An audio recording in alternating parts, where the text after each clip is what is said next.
मित्रों नमस्कार, मैं आर यादव आपका स्वागत करता हूं। आप आज नए टॉपिक के साथ मिलेंगे हमसे, जिसका नाम है अनेक शब्दों के लिए एक शब्द। ये बहुत ही सरल और थोड़ा सा समझने वाला टॉपिक है, जो यहाँ से आपका लगभग 10 में 10 सवाल सही होना चाहिए। ठीक, इसको समझने का प्रयास करिए आप। इसके दो नाम हैं, अनेक शब्दों के लिए एक शब्द, या इसी का नाम है वाक्यांशों के लिए एक शब्द। वाक्यांशों के लिए एक शब्द। अब देखिए, आपको इसमें समझना क्या है, ये किस प्रकार से इसमें कुछ टिप्स है कि नहीं है, कैसे पढ़ना है। तो आपको मैं कुछ इसमें ट्रिक बताऊंगा, जो निश्चित तौर से 4 या 5 प्रश्न जरूर फंसेंगे वहां से, और बाकी मैं नोट कराऊंगा ही। 100% फंसेगा। कैसे? पहली ट्रिक समझिए। पहली ट्रिक समझना है आपको। आप जानते हैं कि हमारे देश में जब भी कोई घर बनवाता है, मकान बनवाता है, बिल्डिंग बनवाता है, तो उसमें दिशा के अनुसार, वास्तुशास्त्र के अनुसार लोग अपना मकान बनवाने का प्रयास करते हैं। आप जानते हैं, इसमें आपको पता होगा, ये उत्तर दिशा है, ये दक्षिण दिशा है, और ये पूर्व है, और ये पश्चिम है।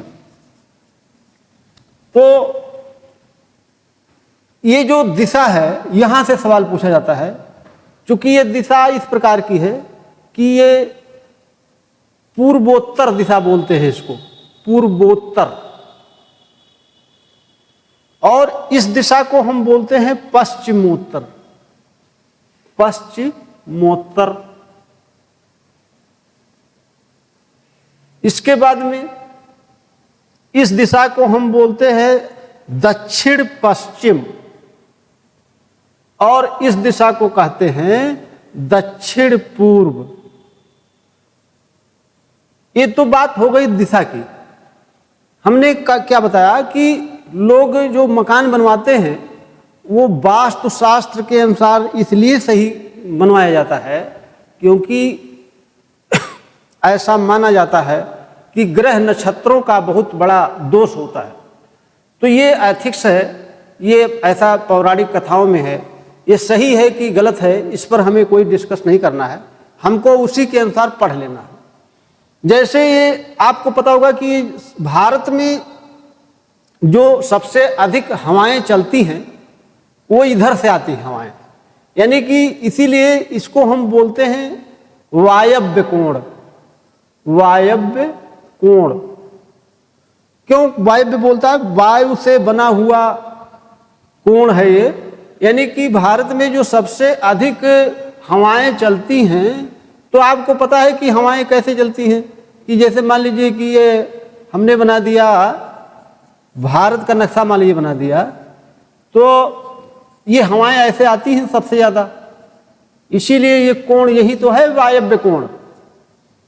ठीक, आप जब मकान बनवाते हैं तो यहां पर घर के दाहिनी तरफ भगवान की मूर्ति रखते हैं, यानी कि पूजा पाठ करते हैं।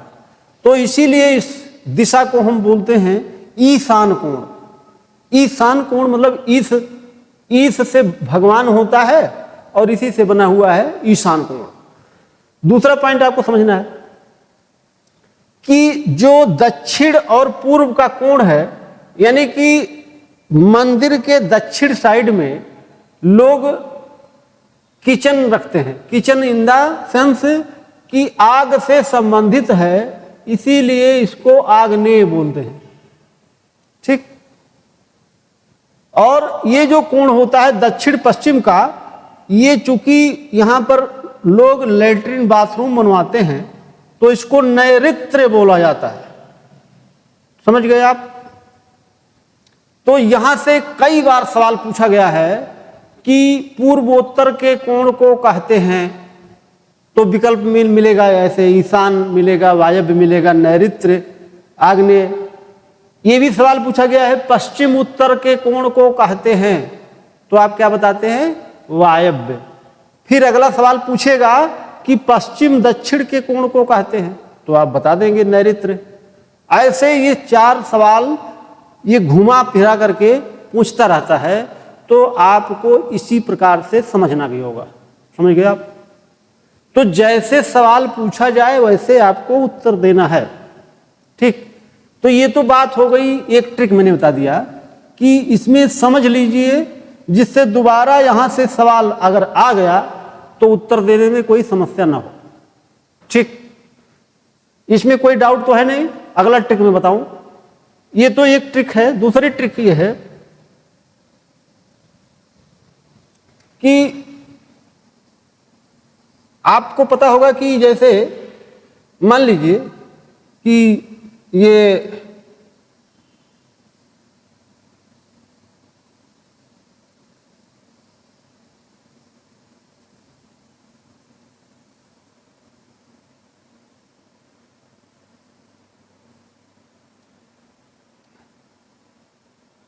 मान लीजिए कि मैंने हाथ की अंगुली ऐसे ही बना दिया। ठीक, तो अंगुली ऐसे आप ऐसे सही तरीके से बना देते हैं, नहीं तो आप सोचेंगे कि ये क्या बन गया है। ये ऐसे बना देते हैं, ये ऐसे बना दीजिए आप, ऐसे करके नहीं बनेगा। चलिए कोई बात नहीं है, इसी से आप समझ लीजिए। इसको आप समझ नहीं पाएंगे ऐसे तो दिक्कत होगी।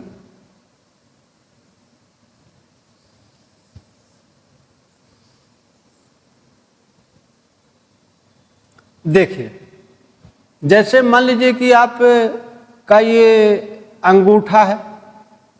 ठीक, इसके बाद में एक अंगुली है, ये तर्जनी बोलते हैं इसको, और एक बीच वाली अंगुली है थोड़ी सी बड़ी मान लीजिए, और फिर इसके नीचे छोटी सी अंगुली, और फिर एक इससे छोटी, और ये हाथ आपका है।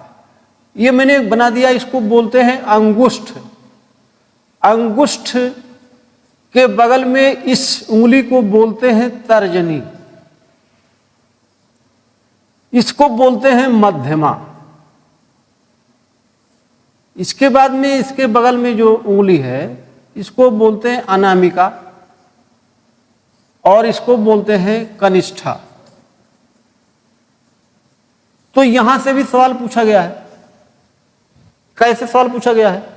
उसने लिखा कि अंगुष्ठ और मध्यमा के बीच की अंगुली को कहते हैं, क्या कहते हैं? तो ये विकल्प में दे दिया, तो ये तर्जनी कहते हैं। यानी कि तर्जनी जो हो ये अंगुली है, इसको कहते हैं अंगुष्ठ, इसको मध्यमा बोलते हैं। जो बीच वाली अंगुली है इसको मध्यमा, और इसको अनामिका बोलते हैं, और इसको कनिष्ठ बोलते हैं या कनिष्ठा। समझ गए आप? तो ये मैंने यहाँ पर ऐसे ही सामान्य फिगर में बता दिया आपको। तो यहाँ से सवाल जो पूछता है वो इसी प्रकार से पूछा जाता है। तो ये दूसरी ट्रिक हो गई। अब देखिए एक तीसरी ट्रिक ये है कि यहाँ से सवाल जब आएगा तो कम से कम आपको 25-30 क्वेश्चन ऐसे हैं, जो शब्द ऐसे हैं जो आपको पढ़ना नहीं पड़ेगा, उसी पर बेस्ड है। जैसे हमने कहा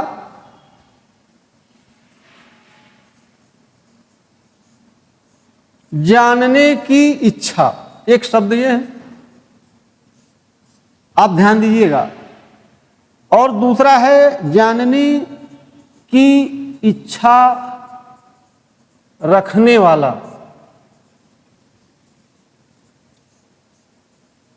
एक है जानने की इच्छा और दूसरा है जानने की इच्छा रखने वाला। दोनों में अंतर है, और आप लोग अंतर बिना समझे उत्तर टिक करना शुरू कर देते हैं और गलत होकर के आप नंबर कम कर लेते हैं गलत करके। तो अब बताइए, जैसे जानने की इच्छा ये दूसरी बात है, और जानने की इच्छा रखने वाला ये दूसरी बात है। तो ये आपको ध्यान रखना है कि अगर जानने की इच्छा लिखा है तब जिज्ञासा है, और जानने की इच्छा रखने वाला है तो जिज्ञासु है। अंतर आपको पता चल गया होगा कि हमारे पूछने का, हमारे बताने का क्या मतलब है। ठीक, जब वाक्य में लिखा रहे कि जानने की इच्छा, अगर इच्छा पर वाक्य खत्म हुआ है तो यहां पर आप देख रहे हैं जब इच्छा होगी तब यहां पर आ की मात्रा लगी है, और रखने वाला अगर लिखा है तब छोटा ऊ की मात्रा लगी है। आप जैसे भी याद कर पाते हो वो याद करना है, बहुत बड़ी चीज याद करने के लिए मैं नहीं बता रहा हूं, ये तो समझ जाएंगे तब भी याद हो जाएगा, और शब्द पढ़ेंगे तब भी याद हो जाएगा। इस पर बहुत सारे शब्द आधारित हैं। ये बताने का हमारे ये है कि इस पर बहुत सारे शब्द आधारित हैं। जैसे आपने सुना होगा मोक्ष की इच्छा, मरने की इच्छा, तैरने की इच्छा, मारने की इच्छा, युद्ध करने की इच्छा, भूख की इच्छा, देखने की इच्छा, सोने की इच्छा, बहुत सारी इच्छाएं होती हैं। यानी कि इस पर जो बनने वाले शब्द हैं ये शब्द इसी पर बेस्ड हैं। समझ गए आप? तो जब आपको ये ट्रिक पता हो जाए कि अगर केवल इतने लिखा हो जानने की इच्छा, जैसे हमने लिखा तैरने की इच्छा, तो तैरने की इच्छा जब लिखा तब आपको ये शब्द पता होना चाहिए कि इसके लिए कौन सा शब्द है। तो उसके लिए है तितीर्षा। और जब ये लिख दिया जाए तैरने की इच्छा रखने वाला, तब क्या होगा? तब तितीर्षु होगा। समझ गए आप? अंतर आपको पता चला?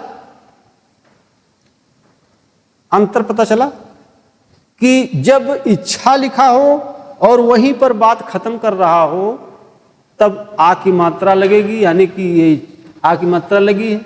और जब लंबा वाक्य लिखा गया तब क्या हुआ? छोटा ओ की मात्रा लगी। ठीक, जैसे भी आप उसको पकड़ पाते हो, उस शब्द को जैसे ही आपके दिमाग में जाए वो आप समझ लीजिएगा। और मैंने बताया भी कि इस पर बहुत सारे शब्द हैं। जैसे आप पढ़ते रहते हैं कि मोक्ष की इच्छा रखने वाला तो मुमुक्षु होगा। ठीक, मरने की इच्छा मुमूर्षा। अगर ऐसे समझिए आप, अगर मान लीजिए कि लिखा गया है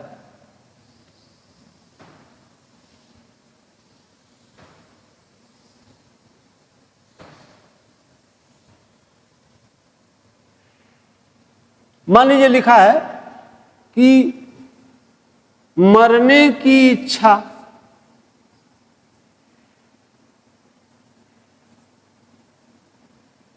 तब क्या होगा? मुमूर्षा। और मरने की इच्छा रखने वाला, अब देखिएगा आप, तब क्या होगा? मुमूर्षा, मुमूर्षु। ठीक, तब क्या होगा? मुमूर्षु होगा। ठीक है। अब इसमें क्या है? लंबी आयु की इच्छा, लंबी आयु की इच्छा, तब क्या होगा? चिकीर्षा। चिकीर्षा। देखिए, शब्द को जानना है आपको तो उससे दो प्रश्न बन जाएंगे। ठीक, जैसे आप कहते हैं भूख की इच्छा, भूख की इच्छा, तब क्या बताते हैं? बुभुक्षा,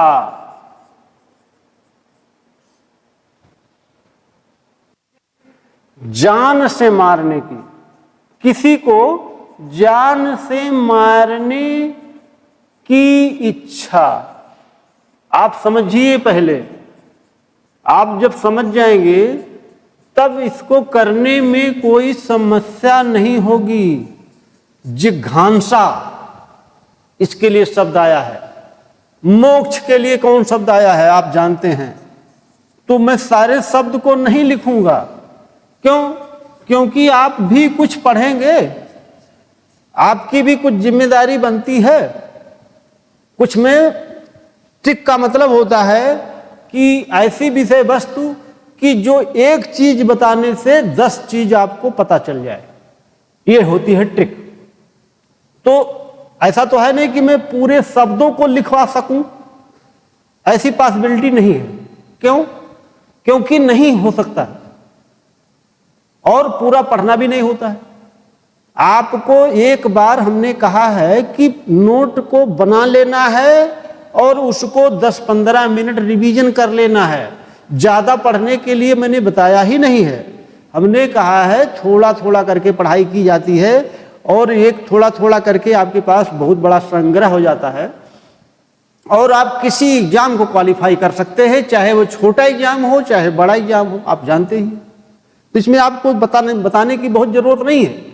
लेकिन आप क्या करते हैं कि आप अपने व्यवहार को छोड़ते नहीं, और कोई बात नहीं।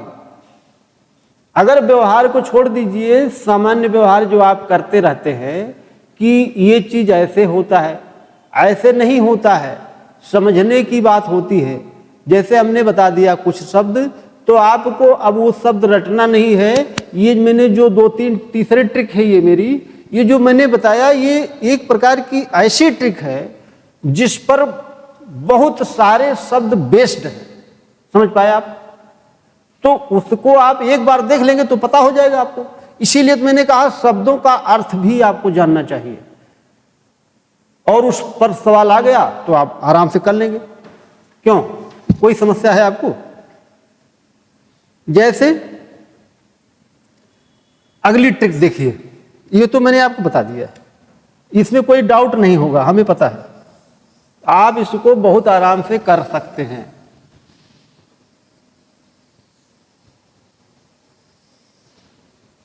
ठीक, देखिए यहां से भी सवाल पूछता है।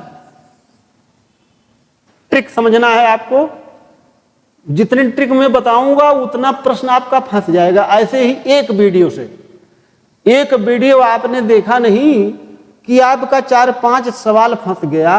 और क्या आप हाई स्कूल से तो ये सब चीज पढ़ते आए हैं, लेकिन क्या आप इसको पकड़ पाए थे कि एक वीडियो में ही 4-5 क्वेश्चन फंस जाए किसी आयोग का एक टॉपिक से? ऐसी पॉसिबिलिटी ही नहीं है। लेकिन क्या किया जाता है? आपके लिए ही प्रयास किया जाता है कि कम से कम शब्दों में अधिक से अधिक चीज बताया जाए। इसीलिए इस टॉपिक का नाम ही है अनेक शब्दों के लिए एक शब्द, और इसीलिए ये बनाया भी गया है। इसकी महत्ता भी इस टॉपिक की इसी में निहित है कि किसी विषय वस्तु को बहुत ही संक्षेप में बोलना, ये अनेक शब्दों के लिए एक शब्द है। ठीक, यानी बहुत सारे वाक्य है, बहुत लंबा वाक्य है, उसमें एक शब्द मैंने लिख दिया, वो उसको फुलफिल कर दिया, तो यही अनेक शब्दों के लिए एक शब्द हो गया। अगली ट्रिक आप देखिए, समझने का प्रयास करिएगा। यहां से भी सवाल एक मिल जाएगा आपको। ऐसे ऐसे क्वेश्चन को आप विशेष तौर पर ध्यान रखेंगे। आप लोग क्या करते हैं, हम जानते हैं आप क्या करते हैं। आप किताब उठाए, बाहरी साहब की, हरदेव बाहरी किताब उठाए, गए मार्केट से आदित्य प्रकाशन वाली किताब सफेद वाली जो आती है उसको ले आए।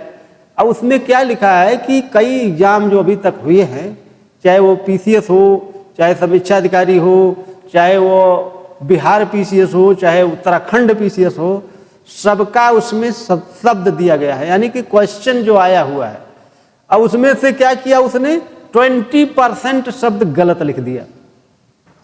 तो वो तो एक नकलची है, उसको नकल करके उसी में प्रिंट करा देना है, अपने तरफ से उसने कुछ नहीं लिखा है। आप क्या किया, उसको लाए, बस तुरंत रटना शुरू कर दिए।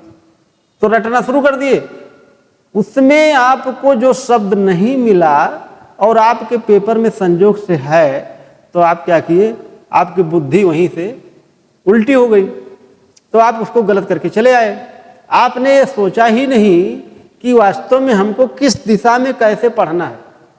ठीक, अंधी दौड़ में पढ़ाई नहीं की जाती है, पढ़ाई सही दिशा में की जाती है। लोग क्या करते हैं, उसी भीड़ की तरफ भागते हैं। और संख्या, जैसे आप मान लीजिए 5 लाख लोग पीटी दे रहे हैं, 5 लाख लोग पीटी देने जाते हैं और उसमें से क्वालिफाई हो रहे हैं, मान लीजिए कि हम मान लिए 3,000 लोग क्वालिफाई हो गए। अच्छा, तो 5 लाख में 3,000 आप सोचिए, 4,97,000 लोग आउट हो रहे हैं। उसमें उस भीड़ का हिस्सा बनना चाहेंगे कि आप 3,000 का हिस्सा बनना चाहेंगे, तो 3,000 के लिए कुछ आपको एक्स्ट्रा पढ़ना पड़ेगा, उसको पढ़ने का प्रयास करिए। जैसे सब पढ़ रहे हैं वैसे नहीं पढ़ना है, कुछ अलग पढ़ना है, कुछ अच्छा पढ़ना है, उनसे ठीक पढ़ना है जो लोग उस भीड़ में जा रहे हैं। तो जब उस भीड़ से हटेंगे तभी तो आप इस भीड़ दूसरी जगह पहुंचेंगे। तो आपको उस दौड़ में नहीं शामिल होना है, आपको लूसेंट नहीं पढ़ना है, आपको हरदेव बाहरी नहीं पढ़ना है, आपको आदित्य प्रकाशन नहीं पढ़ना है, आपको पृथ्वीनाथ पांडे नहीं पढ़ना है। क्या क्या नहीं पढ़ना है ये जानना बहुत जरूरी है। ठीक, नहीं पढ़ना है, पढ़ना तो बहुत कम है, जानना जरूरी है कि क्या आपको ये पता है कि ये चीज पढ़ना है कि नहीं पढ़ना। जब आप जान जाएंगे कि ये चीज हमको नहीं पढ़ना है, तो आपको पढ़ने वाला काम कम नहीं हो जाएगा। तो कम हो गया तो आप फिर उस भीड़ से अलग हो गए, जो भीड़ आपको फेल कर रही थी उस भीड़ से आप अलग हो गए। बात हमारी समझ पा रहे होंगे। तो अगली ट्रिक मैंने बताने का वादा किया आपसे, अगली ट्रिक देखिए, यहां से भी सवाल मिल जाएगा आपको। कैसे? एक सवाल पूछता है कि जंगल में लगी आग। ठीक, जंगल लिखे चाहे वो वन लिखे, ठीक, चाहे वो विपिन लिखे चाहे कानन लिखे, ये इसका पर्यायवाची है। में लगी आग, लगी आग, आग से संबंधित प्रश्न करेगा, लगी आग। ठीक, क्या होता है? दावा नल। अच्छा, आपने दावा नल याद कर लिया है, रट लिया बाय द वे, लेकिन उसने दावा नल विकल्प में ही नहीं दिया। आप क्या करेंगे? ये भी बहुत बड़ी समस्या होती है कि कुछ लोग रट्टू टाइप के होते हैं। तो उन्होंने रट तो लिया था, काम तो चल गया, लेकिन वो फंसेंगे कहां? वो यहां फंस जाएंगे कि वो शब्द नहीं मिला तो वो शब्द ही मारेंगे, अगर वो नहीं है तो गलत है। इसका मतलब दावाग्नि भी होता है। दाव मतलब जंगल होता है, ध्यान रखिएगा। ठीक, दाव मतलब क्या होता है? जंगल।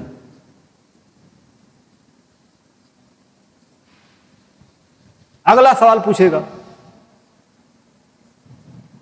पानी में लगी आग या समुद्र में लगी आग या नदी में लगी आग, ये शब्द बदल देगा। ठीक, शब्द बदलेगा, केवल शब्द बदलेगा। तो लेकिन उसका मतलब वही है, उसकी मंशा वही है पूछने की। तो क्या करेंगे? बड़वाग्नि या बड़वानल, इसी का एक नाम है बड़वाग्नि। तो दोनों शब्दों को आप समझे रहिए। जब दोनों शब्दों को समझे रहेंगे तो चाहे जो दे दे, जो देगा उसी को आप टिक कर देंगे। अगला देखिए,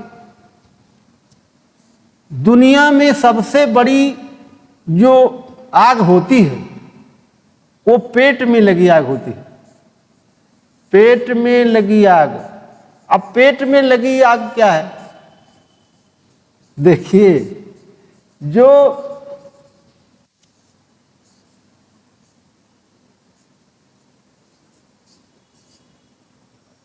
जठराग्नि, सही लिख लीजिए इसको, इसका नाम क्या है? जठराग्नि। यानी कि हिंदी की भाषा में उसको बोलते हैं जठर। ठीक, तो पेट में लगी आग। हमने कहा कि दुनिया में सबसे बड़ी आग किसकी होती है? पेट की आग होती है। ये दुनिया जो आप देख रहे हैं, भाग दौड़ की दुनिया जो देख रहे हैं, ये केवल और केवल पेट की आग को शांत करने के लिए। ठीक, उसका पेट, उनके पेट की आग ही नहीं खत्म हो रही। आज अब एक बिल्डिंग बनी है तो कल दूसरी बननी चाहिए, परसों तीसरी बननी चाहिए, आज एक गाड़ी है तो कल दूसरी गाड़ी आनी चाहिए। ठीक, वो आग ही है, भूख है, इसी को तो भूख बोलते हैं।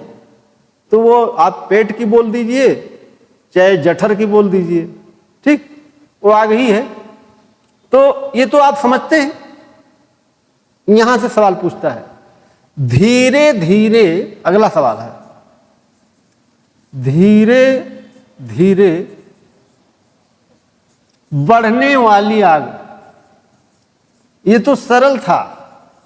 आपको आयोग का एग्जाम देना है तो इतने सरल शब्दों से आपको क्वालिफाई कर देगा। मंदाग्नि, थोड़ा सही लिखिए इसको, तो आपको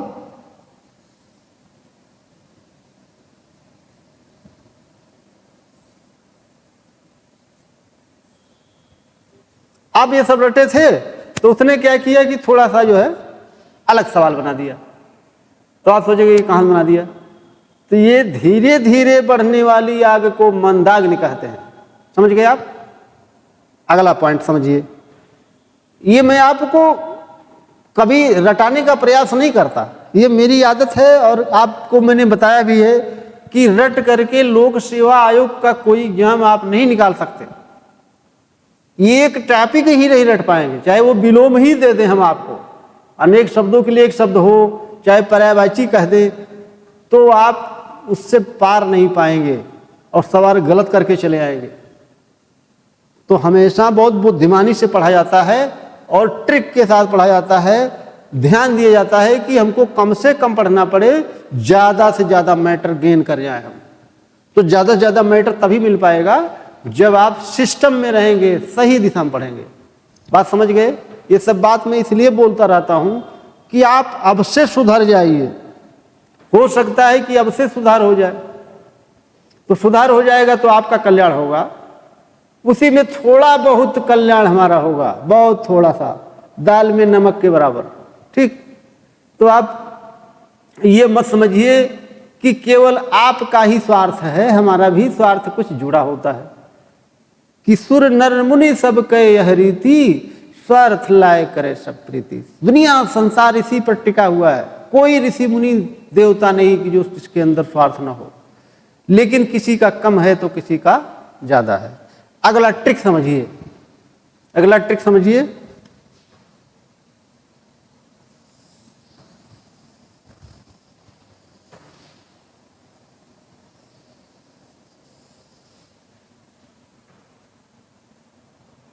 देखिए, अगला ट्रिक हमको लगता है 5 नंबर पर है। देखिए, कुछ शब्दों का मतलब आप समझिए, वो शब्द जब आए तो आप परेशान मत हुआ करिए। ठीक, जब परेशान नहीं होंगे तो आपको वो नंबर देकर जाएगा। परेशान हो गए तो फेल करके जाएगा। क्यों? क्योंकि आप तो रटे थे, समझे ही नहीं थे। जैसे लिखेगा ये मैंने हालांकि आपको इसके बारे में थोड़ा बहुत बताया था, लेकिन मैं आज आपको फिर बता दे रहा हूं।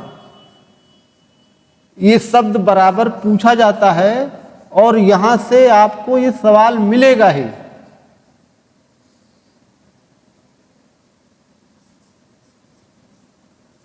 ये शब्द मैं इसलिए लिख रहा हूं कि जिससे इन शब्दों में आप अंतर कर पाए।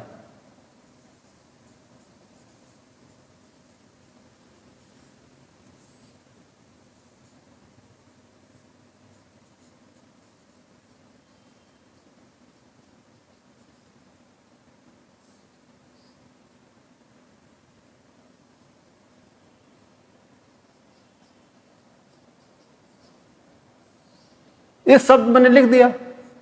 इस शब्द लिखने का मतलब था मेरे कि पहले इसका मतलब जब समझ जाएंगे ये किसके लिए कहां प्रयोग किया जाता है।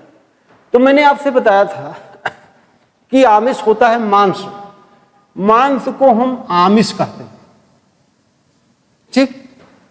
और मांस सहित कोई विषय वस्तु है तो उसको हम क्या कहेंगे, सामिष। और मांस रहित अगर है कोई चीज तो उसको क्या कहेंगे, निरामिष। और मांस, आप देखिए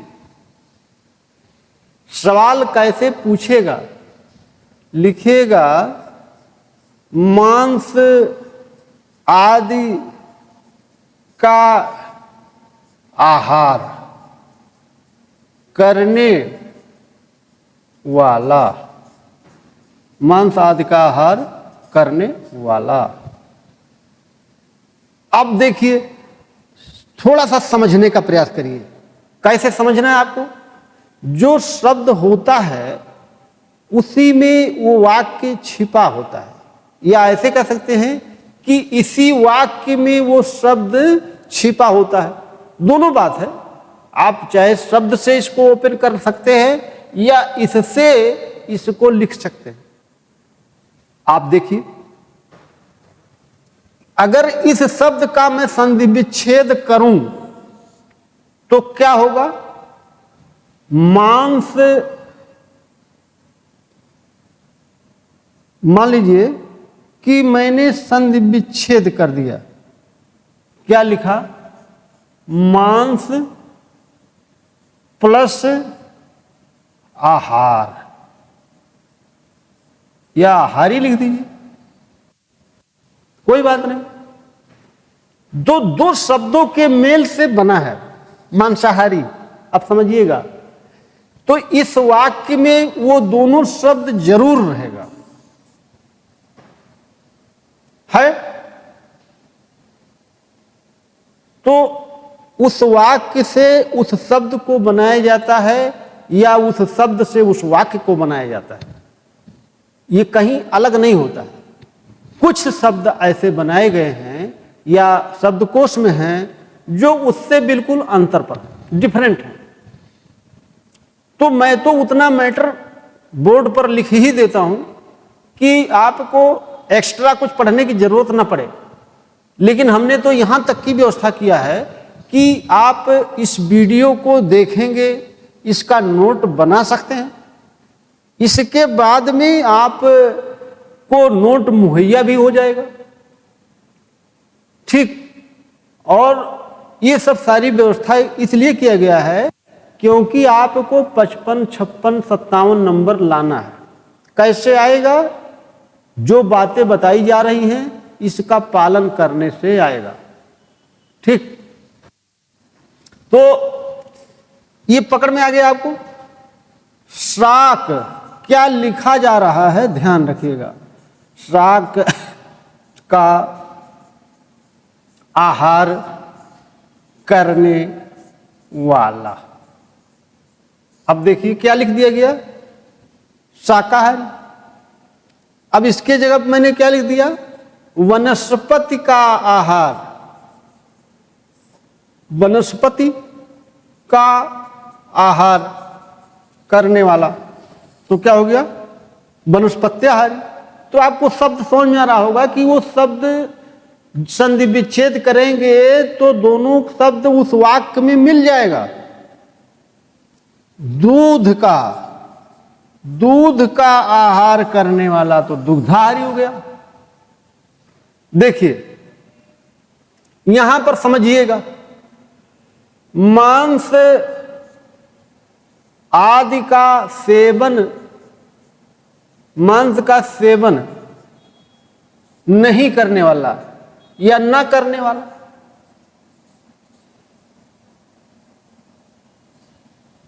अब आप थोड़ा समझिए क्या होगा।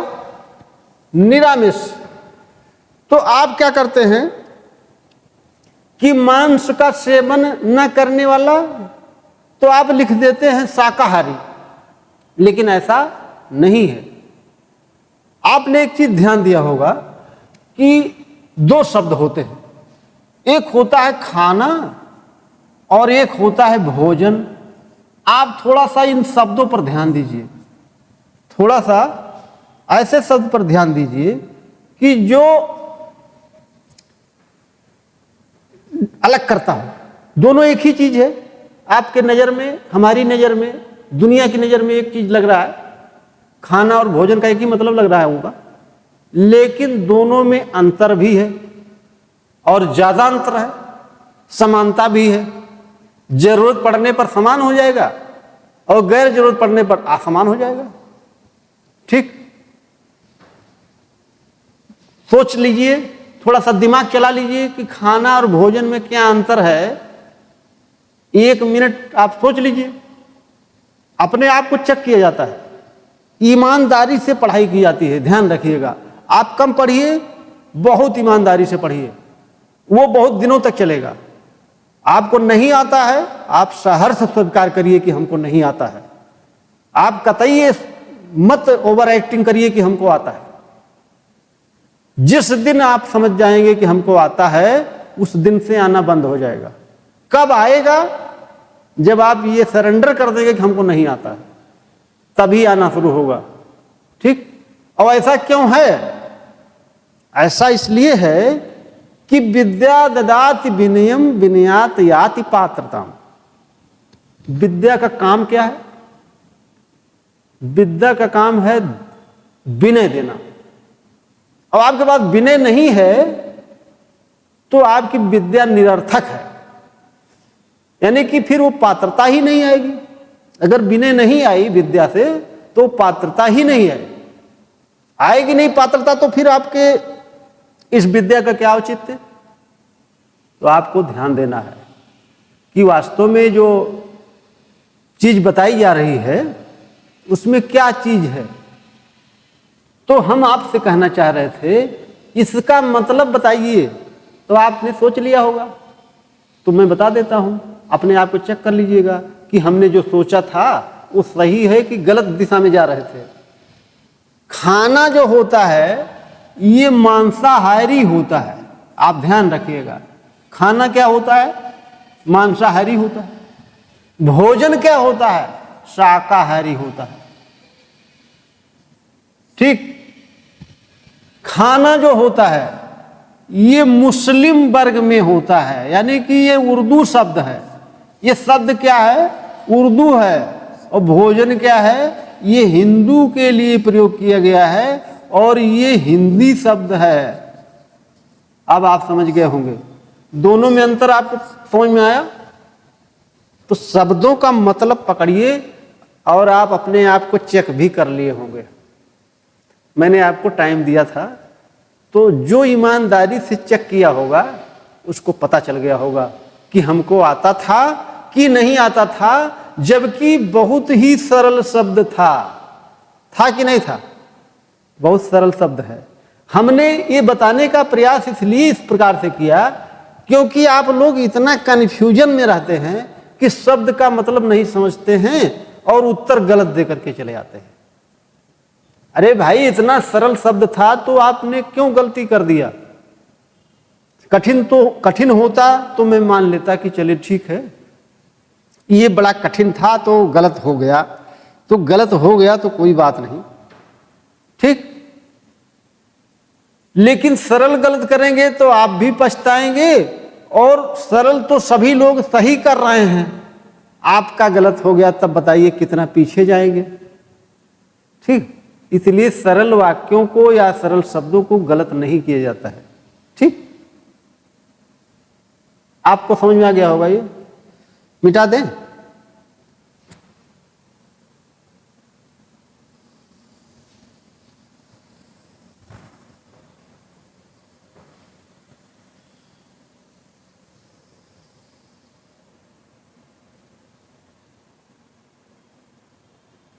तो कुछ मजा आया आपको, कुछ समझ में आया? अब देखिए, ये तो मैंने ट्रिक बताया आपको। ट्रिक बताने का मेरा उद्देश्य ये था कि आप चीजों को पहले ट्रिक से समझिए, उसको याद करने का प्रयास मत करिए, उसको आप एक सिस्टम में रखिए कि कुछ मैंने ट्रिक से याद किया है और कुछ हमने पलटा है, उसको रिवीजन किया है नोट को, बस उसी से आपका काम चल जाएगा। समझ गए ना? इसके बाद आपको मैं अगला ट्रिक बताऊं। अगला ट्रिक क्या है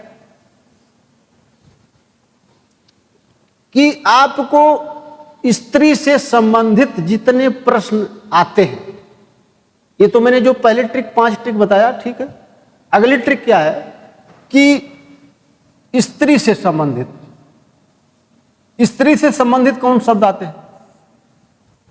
जैसे आप ध्यान दीजिएगा, लिखा जाता है कि जिस स्त्री के पास कुछ न हो, या जिस स्त्री का पति परदेश गया हो, या जिस स्त्री का पति मर गया हो, या जिसकी पत्नी मर गई हो, या जिसके आने की कोई तिथि न मालूम हो, या जो बहुत जिसका पति साथ न हो, या जिसका पति मैंने बहुत प्रकार के सवाल ऐसे किए जाते हैं स्त्री से संबंधित।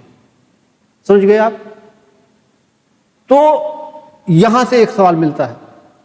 मैंने आपको अभी तक के इस वीडियो में 6 सवाल बता दिया, ये 6ठा सवाल मेरा चल रहा है, ये ध्यान रखिएगा। अभी मैंने लिखवाया कुछ नहीं है, लेकिन मैंने सवाल कितना बता दिया? 6। और जब मैं लिखाऊंगा तो आपको वही चीज लिखाऊंगा जो पढ़ाया हूं, और वहीं से सवाल भी आएगा। आप क्या करते हैं, उसको तुरंत किताब उठाए बिना सोचे समझे रटना प्रारंभ। अरे कुछ समझोगे तब ना रटोगे, कहां से सवाल आता है पता ही नहीं। ठीक, आपको ये एरिया पता होना चाहिए कि इस टॉपिक में कहां से सवाल पूछा जाएगा। जब ये सब आप जानकारी धीरे धीरे कर लेंगे तो सवाल बहुत आसानी से आ जाता है। समझ गए ना? तो मैंने कहा कि ये जो ट्रिक थी ये बात हो गई। स्त्री से संबंधित जितने भी प्रश्न पूछे जाते हैं तो 1 या 2 प्रश्न हर साल हर पेपर में पूछा जाएगा, क्योंकि आपको पता होगा कि जो बिना एक कह सकते हैं कि एक रथ के 2 पहिए हैं, कौन? स्त्री और पुरुष। ठीक है, तो आपको पता है कि समाज में उतना ही योगदान उनका भी, तो वहां से सवाल पूछा जाएगा। ये हो गया। दूसरा पॉइंट ध्यान रखना क्या है आपको, कुछ ऐसे भी प्रश्न किए जाते हैं जो बिल्कुल उस वाक्य से अलग हो, उस वाक्य से कोई लेना देना ही नहीं है। कैसे? जैसे लिख दिया गया कि जिसके सिर पर बाल ना हो। अब आपको लगता होगा कि गंजा कह देंगे तो बड़ा हम खुश हो जाएंगे, आपका उत्तर सही हो जाएगा, गलत हो जाएगा। क्या होगा? इससे कोई लेना देना ही नहीं है, खलवाट। जिसके सिर पर बाल ही ना हो तो आप क्या बताएंगे? गंजा। लेकिन गंजा गलत है, आपको क्या बताना है? खलवाट। ठीक, तो इस वाक्य से, इस शब्द से कोई मतलब नजर आ रहा है? कोई मतलब नहीं। अगला देखिए, हरा भरा घास का मैदान। घास का मैदान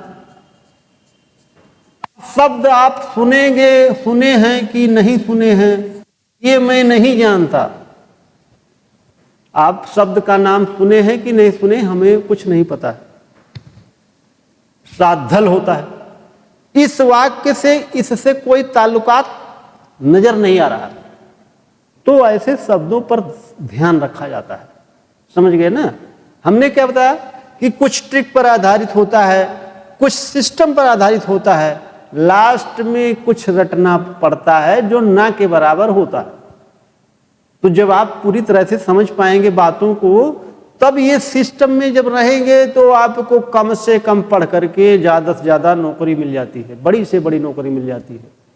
ठीक, तो चलिए ठीक है, आप लोगों को कल मैं ये जो भी पॉइंट इसमें बचे हुए हैं उसको मैं लिखवाता हूं, और धीरे धीरे करके आप नोट बनाते रहिएगा।